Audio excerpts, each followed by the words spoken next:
Hi, everyone. As part of Asian American and Pacific Islander Heritage Month, the Illinois Academy of Nutrition and Dietetics Diversity Committee and Pathway to Leadership students wanted to share with you their journey to becoming a dietitian as Asian American dietetic students. So, this session will be hosted by Katie Casey, a dietetic student from the University of Illinois Chicago's Dietetics Coordinated Program, and will include Sophia Sheng and Siobhan Chen, who are dietetic students from Bradley University, and Zoe Chen, a dietetic intern at U Chicago Medicine. I'll now let Katie take it away. Hello.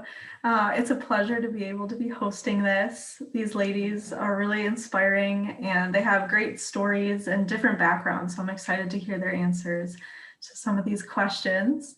And I just want to point out that these are all their personal stories. So nothing is a generalization for all Asian Americans. But here we go. Let's get started. First question I have is, what sparked your interest in pursuing a career in nutrition? And Zoe, let's first. So I grew up in Hong Kong, which is a small Asian town all across the sea. And I have been studying in the States for my 5th year now in my dietetic internship at U Chicago Medicine, Ingalls Memorial Hospital. So at the very beginning, I was thinking like their medicine is like taking so much over in our health. And then I was like, I feel like food should be a little bit more a part of, we should focus on food a little bit more because we eat every day. But a lot of people, when they are sick or they have like chronic diseases, they go for medicine first. And that's what sparks my interest in doing nutrition, because food is, you eat food every day and nobody hates food. You just need, it's a part of your life, it's a part of your culture, it's part of your history. So I feel like this is, and I always like to explore different things in cooking. So, and then I love science as well. So that's, so I found nutrition, but my hometown, Hong Kong, didn't have a licensure.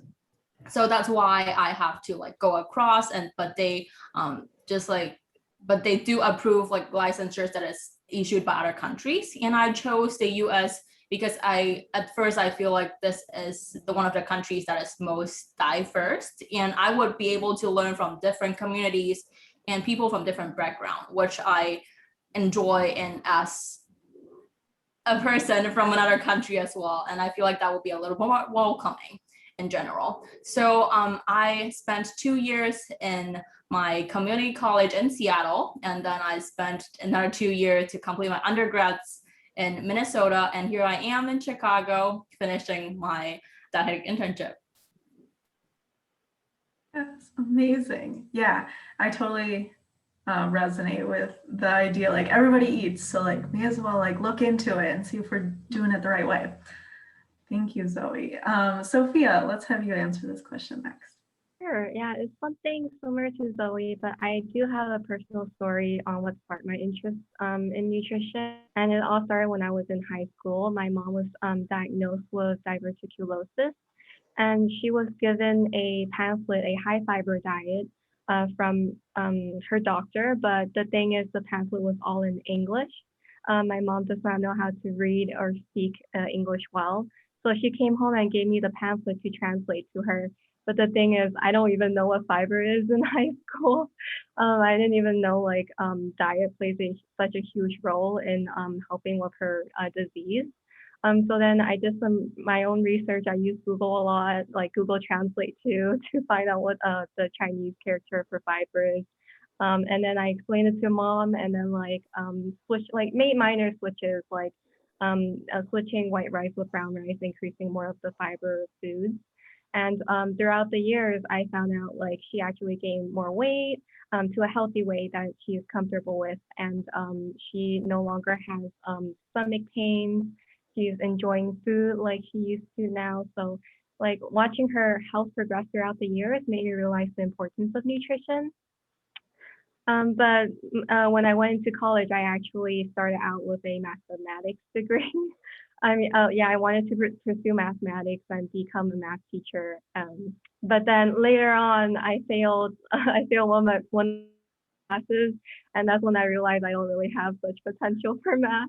I went to UC Davis and I looked at all of the majors that they provide one by one and see which one that would be the most useful to me at least, like something I could use.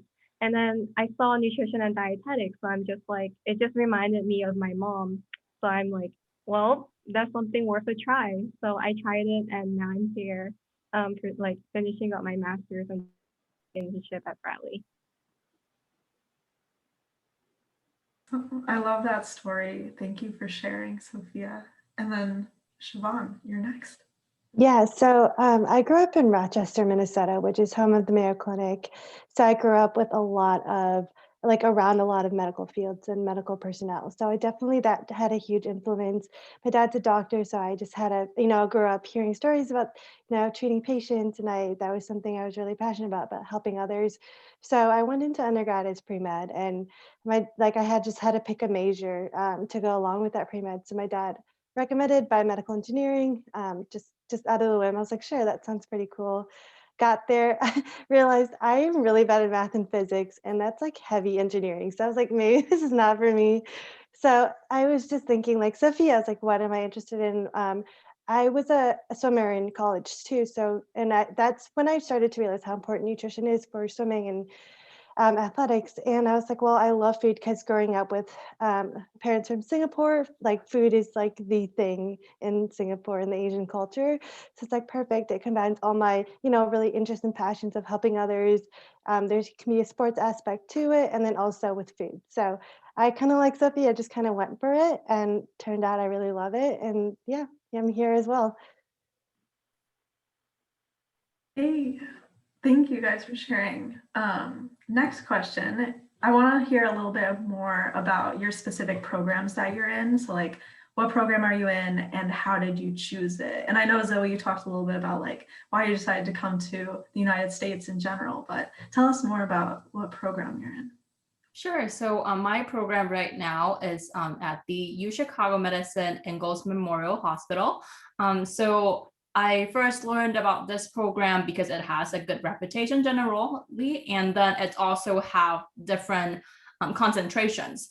So what my program offers the medical concentration and the wellness concentration. And right now I'm in the wellness concentration. So the first thing that I looked for internships, because I want to give back in general. And then I received so many helps from people from diversity, and like within all those places that I have been, people has been really nice to me, especially with like helps with different international students, helps with the locals, help with the AAPI community. So I was like, I have to give back in some way. And then I feel like I would like to work with patients in like the wellness settings a little more. And also I try to look for places that serves a lower income or like a lower socioeconomic status community, because I feel like those are the patients, those are the people that needed help the most. And my internship is located in Harvey, and then our director also it's very diverse. She embraced all cultures, and then there's limited places that accept international students, while where my director was able to give so much help. And our internship this year actually has 3 different international students, and then also with 3 moms and dads and 3 males. So that within the 9 intern program. So that is a very, very diverse population, and it's just a very good diverse group, and we get to participate in a lot of other wellness programs, like from like hospitalities, from like hospitalities, from like outpatient settings in like different locations. So with my interest in serving like a diverse community and also giving back to the low income population, that's what I went for, and I got accepted. So it was a great match.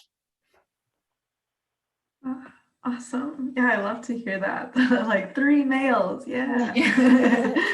Very cool. Go ahead, Sophia. Tell us a little more Sure. about your program. Yeah, so I originally wanted to have my internship in California because it's where my family is, and I wanted to save on rent and and like maybe have a part-time job on the side to work there. So I only applied to 2 internships within California in Dicus, which is like the first time I applied. Um, and I didn't get matched that time around. So then I was getting really down. And I was like looking for like other alternative routes for what I could do, like maybe working in a hospital as a dietary aide to get more experience before I reapply the next year. But then later on, my director sent out an email to everyone saying that there are open spots for Bradley University. So I'm just like, oh, like that's interesting. So I went and took a look, and then I found out it's in Illinois.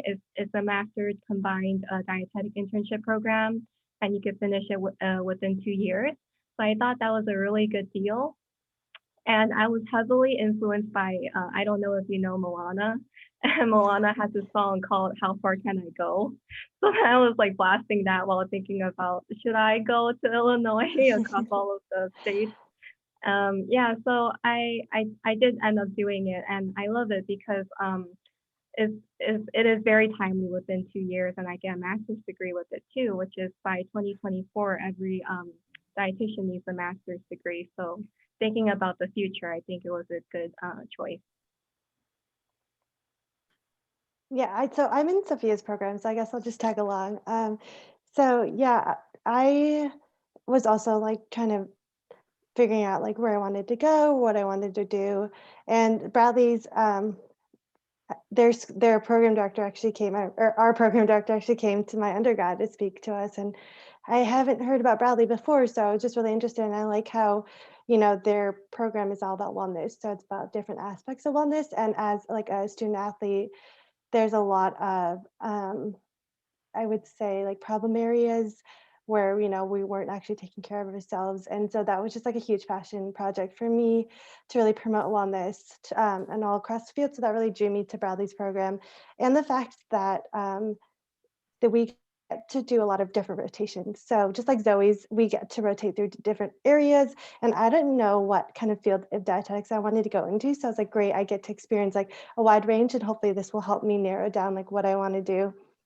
So that was nice too. And what really sold me was Bradley had a study abroad option. So they during January term, they have a class that you get to go to London for. And because I was a student athlete, I wasn't able to study abroad in undergrad. So that just like really sold me on it too. So yeah, I just kind of went for it, and they accepted me, and I was just very grateful for that. So yeah, and master's and internship in 2 years, like Sophia was saying, was really, really appealing as well. Well, thank you guys for telling us more about your programs. It seems like it worked out so perfectly for everybody. So I'm glad. And I like hearing like Sophia that you didn't get matched, but it kind of like led you to something that ended up being really great. So that's an important thing. I know the match process is intense. I didn't go through it, but I've heard. Um, Amazing. So now I'd like to ask about what kinds of barriers or challenges have you guys overcame on your journey through like the field of dietetics? So it can be like how like getting into school, or just being, finding ways to be culturally inclusive in the field, or any barriers that you feel you've overcame. Zoe, you first. So yeah, so I, as an international student, definitely a lot of barriers because I did not have any relatives in here in the States. So for my very first place, I was living with a host family, and then the first one wasn't turned out really great, but the second one was amazing. So those people like really helped me, and then some barriers I would say is definitely moving across like different places and then meeting new peoples, also like finding myself, like I would say even in my the in my program, in my DPD program in the U of M. I was like one of the few minority students that with a different skin color. So like at that time, because I was originally from a different country, and then here I am, like first year transfer student in this program without knowing anyone. Like, and then in the room of like 80 people, and there's like about like handful, like really a handful of students with a different skin color. At that time, I was just a little hesitant to like reach out to people. But it turns out that they like, I'm very grateful that I did meet friends, like local friends, that they really embraced my culture, and like they really helped me along with just like being comfortable. And they also we just share a lot in terms of our cultures, and we experiences like that.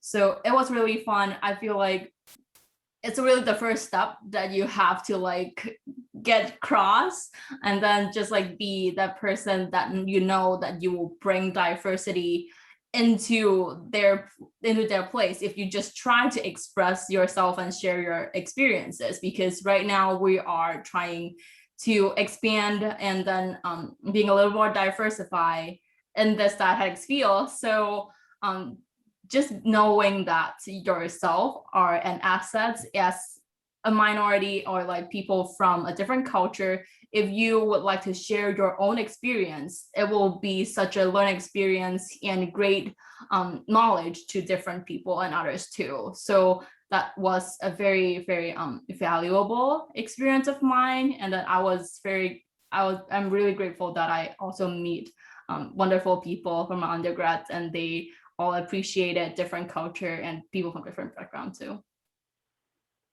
Yeah, I would have to say, like, Zoe, like that just like reminded me like about what I was going to say, because like I think I was born and raised in Minnesota, so I think I share your experience of, being a very minority in that state and growing up there. And I agree. I really struggled really embracing my identity for the longest time, as a kid growing up. My mom would pack me like Singaporean or Asian food, and I would just ask her like, why can't I just have a PB&J? I can, and because like all the people at school were like make fun of it, like the way it smelled or the way it looked. And so for the longest time, like I really wished I really try to embrace being, American, and, really putting my culture behind me and really hiding it away. So I think that was a huge part of just finding my identity. And because of that, like I also had to deal with a lot of stereotypes when it came to like school and, you know, math and being smart and all that stuff. So that really like put a lot of pressure on me. And I felt like, I was very insecure with myself. So that really affected my schooling too. So a huge barrier on my journey here was I did not do well in college at all. Like it took me a long time to really get the hang of it. I um, actually like was on probation for a little bit when I switched my major because my grades were not good enough to really switch yet. So, that was a really, really low point for me. I was like, wow, I'm not going to be able to, go into nutrition. I was like, this is going to be, I'm going to have to drop out of college. So that was a really low point for me. And I really had to really work really hard to really get my GPA up. And I guess that's another kind of, I guess, message I want to get across is that like, like grades aren't everything. You can really, if you get a bad grade, like that's okay. Like you can really build yourself up. I think nowadays it's like people are being more inclusive too. They're looking at your whole self, not just your grades, which is really great. And I think that's a huge, I guess, benefit is that in the field of dietetics, I feel like is that everybody now is looking at like like your whole package, like your personality, your work ethic, not just your grades. So just anybody out there that's starting with school, I just say just keep pushing for it. It's not the end of the world. They're like speaking from my experiences, you can do it. So yeah, that's just a little bit from my barriers, I guess, to getting here. I want to Exactly. jump in real quick Mhm. here to emphasize what Siobhan just said, is that a lot of programs are looking at more of a holistic admissions approach. And for University of Illinois Chicago, we're gleaning best practices. For Illinois Academy of Nutrition and Dietetics, we're asking all of the directors what they're doing as far as admission, recruitment, and retention of all the students as well. But I think it's really important that the different, whether it's a dietetic program or a coordinated program, to take that holistic approach. So I'm glad that you brought that up, because it is so much more than just your GPA, right? We want to know like what your passions are, what brought you to this field, what, everything. Katie's laughing because these are all the things that we asked her in her interview questions. And we're like, what brought you here? What made you want to do this? We put you in different scenarios to see how you respond to it. What leadership qualities do you bring to the program? Volunteer experiences, anything else related to food and nutrition, right? So it's a lot more than just your GPA. And I know a lot of places even took out the GRE. So like for us, like we don't require the GRE, even though we're a master's program. So there's a lot to be said about what can improve in the areas of dietetics. And also it helps to break down some of these barriers that aren't allowing students from diverse backgrounds to be in a program. You can't have diverse dietetics field without diverse students, and you can't have diverse students without a diverse recruitment and admissions class, right? So it all like trickles all the way back to what you're doing from the very beginning to creating this more diverse field later on. So, with all of that in mind, you guys are students right now, but you're going to be dietitians, and that increases our diversity in the field once you become those dietitians, right? Which is amazing. But that's my little spiel on that. So I'm glad you brought it up. But yes, a holistic admissions approach is definitely something that a lot more programs are looking at. And if they haven't, they definitely should. And if there's questions, they should ask and check with the Illinois Academy of Nutrition and Dietetics. Sophia, you're about to say something? I'm sorry. Yeah, I was gonna say, like, from a personal example, expanding on Siobhan, I am really bad at chemistry, especially organic chemistry. And bluntly, I failed the first time I went to OChem. But then it just yeah, high five. Yeah. We passed it though. We Yes, passed it we our did second it. time. We which did is it. like, Yeah. yeah, it's just like it was it did increase my insecurity, but then like thinking about like what led me to pick this nutrition field and what is my passion kind of grounded me and made me want to take organic chemistry again and like my grades just so that I could get the degree to like help people. Yeah. So that's like one of the things that I overcame was failing organic chemistry. But then other things that is like deep within my insecurity is most of my professors that are dietitians or dietitians that I meet at the hospital are white and female. So then it just made me think I do not look like them. So what are the chances of me becoming one? So that just increased my self insecurity. But then later on, I learned that I just need to represent. Just like Tina said, she told me as well that if you don't see a dietitian that is a minority or is diverse, then you should be one, right? So yeah, I really took it to heart, and it was very meaningful for me to do things onwards in the future. Another thing coming from like a low income and first generation background is that I struggled a lot trying to sign up for the FAFSA. It's very similar to doing like the taxes, but it's for college students. And it's every year with like a deadline, and then they ask for your parents' income as well as your income and other questions that you need to fill out.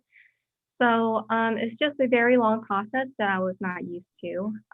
So then I would be able to look at what the your college or school resources have.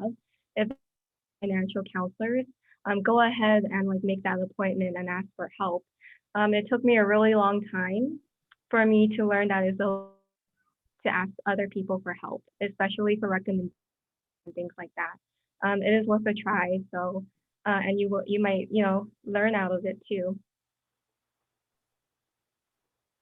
And Sophia, you talked about the FAFSA, but Zoe, I know for international students, you don't apply for that, right? Or you can't apply for it. No.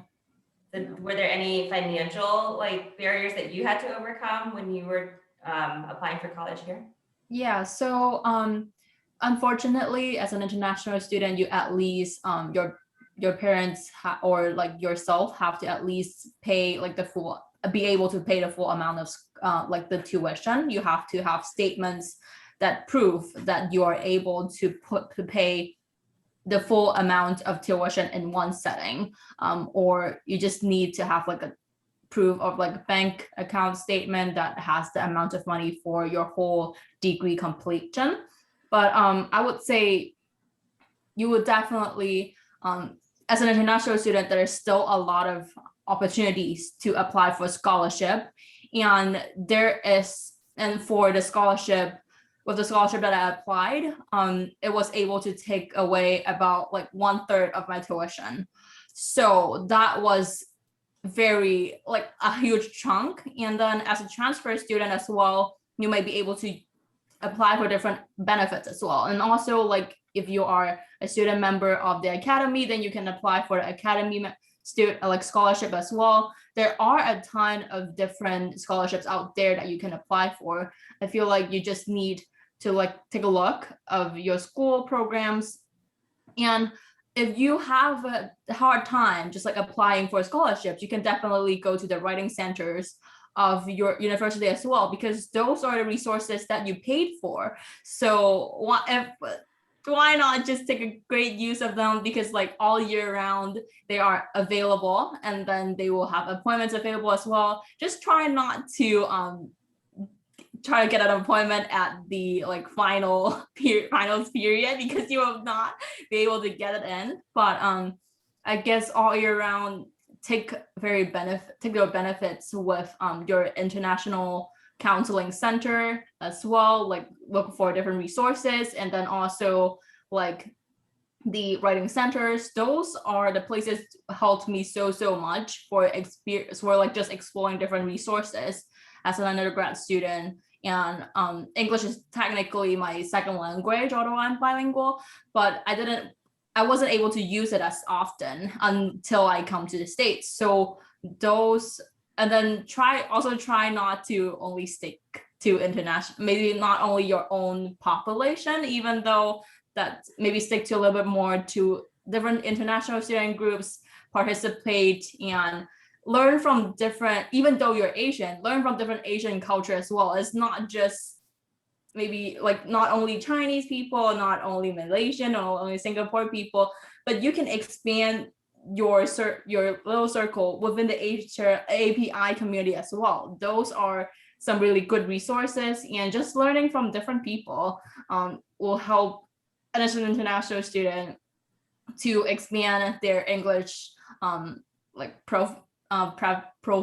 proficiencies, and then also just like your writing skills as well. I just got so much help from the writing centers. And with the DICAS application as well, I went to them and then have them probably proofread like 5-6 times. People are actually submitting DICAS, so take a very good advantage of those. Such good points. Writing centers are underutilized by college students. They're there. They want you guys to come and like use them, and they'll help you with it. You know, like you said, you're paying for that, right? So definitely utilize it. I never even thought about it as for like a scholarship application. That's really smart that you did that. And then just holding on one more point before we get to your next discussion question, is that you mentioned, you know, the Academy of Nutrition and Dietetics. So I'm going to put a plug in there for all of the member interest groups.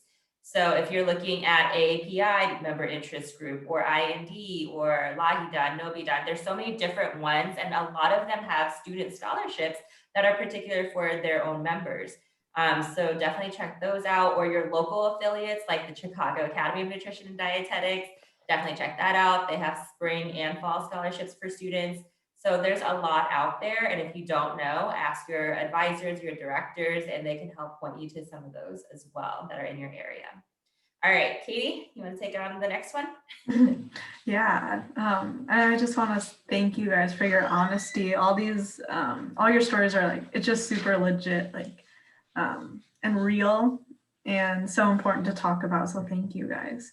The final question, and you guys started touching on this a lot too, talking about the different resources that helped you overcome some challenges.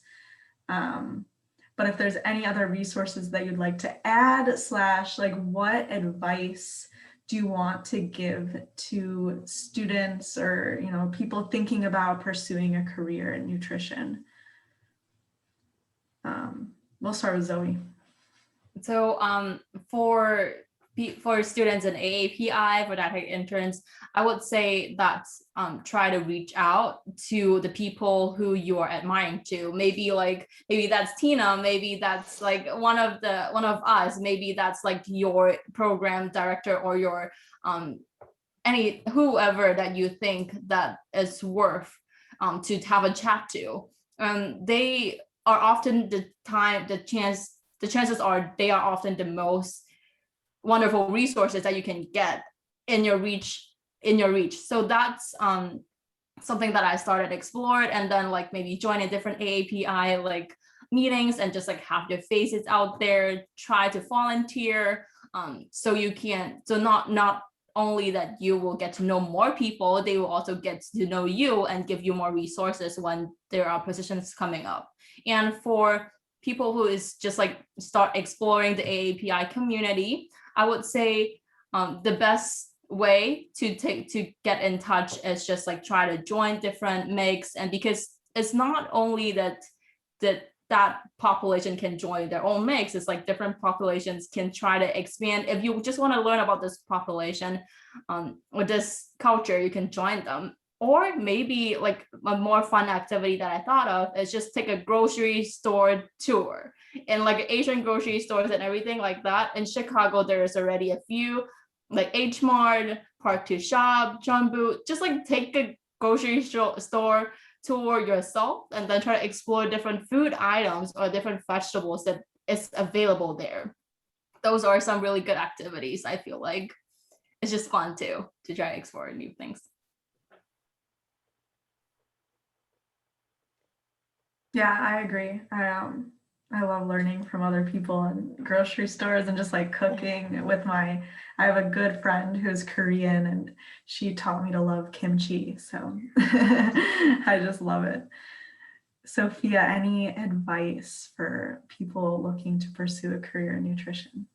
Yeah, I would say if they know they like nutrition but don't know exactly what field they want to go into, I would encourage them to challenge themselves by either volunteering or signing up for like a job or internship within like different areas and try to see which one they like. And it's important for personal and professional growth too. Helps with networking as well. Yeah, I would say just to not like to really embrace your culture and don't hide behind it. Really bring it forward, embrace it, share it. Especially in the field of dietetics, I think if people were to share more of their culture, we have so much to learn from them. So, and we really would appreciate their insights. So just share it, embrace it, and in general, just for any student, really, I would say take your mental health as a priority and really use your resources at school. Like, so you're saying with the writing center, I was actually able to see a psychologist, a sports psychologist when I was in school. And I was able to find out I actually have performance anxiety. So, and they were able to help me like cope with that. And I was able to get extra time on testing days. So that really helped me in my academic career. So just really, use your resources at school. Don't be afraid to reach out for help. Is a really big message. Yes, thank you. I really feel like you guys embody the message of like, keep trying and pushing forward. Like, if this is something you're passionate about, go for it. And just the idea that embracing and expressing your culture is so important. And that I love the idea of like, if you see a need, that should be the space that you take up. Like, that's your thing to do. So thank you guys so much for chatting today and sharing your stories about your journey through the field of dietetics. No problem. Thanks, Katie. Thank you for being the host. Yes. You all did such an amazing job. I think, like Katie had mentioned before, all of these stories are so raw and real, like, and breaking stereotypes left and right. I was never good at math, and I think I had like a D- in one of my chem classes. I don't remember which one. I kind of blacked out. Other than that, I mean, you're all here, right? And you all overcame all of these different barriers, whether it was finances or being international or, just applying to schools. And Sophia, thank you for sharing that you did get your first match. I know that was a lot of people's fears that do it, because only 50% of the people get matched the first round, and then you have a second round match, unless you're like Katie and you do a coordinated program and you just automatically get accepted and then you're fine. But it's also, it varies so much, and it's so many different paths to get to where you are. And I think all of your stories, many people and students are going to resonate with them, and they're going to want to connect with you and chat with you. So if that's okay with you, if we share your contact information, or if they reach out to the diversity liaison at Illinois Academy of Nutrition and Dietetics, or go to our webpage, they could probably find out more information. But if it's okay for us to share, and connect you with students that might have more questions and want to look up to you as mentors, would that be okay with everybody? Yeah, absolutely. Definitely. Yeah. Great. And same with you, Katie. You might get some questions too. Yes, absolutely. All right. Well, thank you so much, everyone. Thank you, Katie, for being such a wonderful host. And thank you, Zoe, Chiffon, and Sophia, for sharing all of your stories. We really appreciate it. And we will be sending out one list of like a summer bucket list of different places to try. So Zoe's saying fun activity, go try different grocery stores. We'll have a list of restaurants that are in the Peoria and Chicago area that was created by all of you and our other student, Hannah, and then a list of herbs and spices from different AAPI countries that either you have your own backgrounds and relations with or experiences with, right, from this group. So I really appreciate all the work that you've done, and thank you so much for sharing. And we will be sending this out to everybody to have a listen. Okay. Well, thank you, everyone. Have a good night and take care. Thank you. Thank you.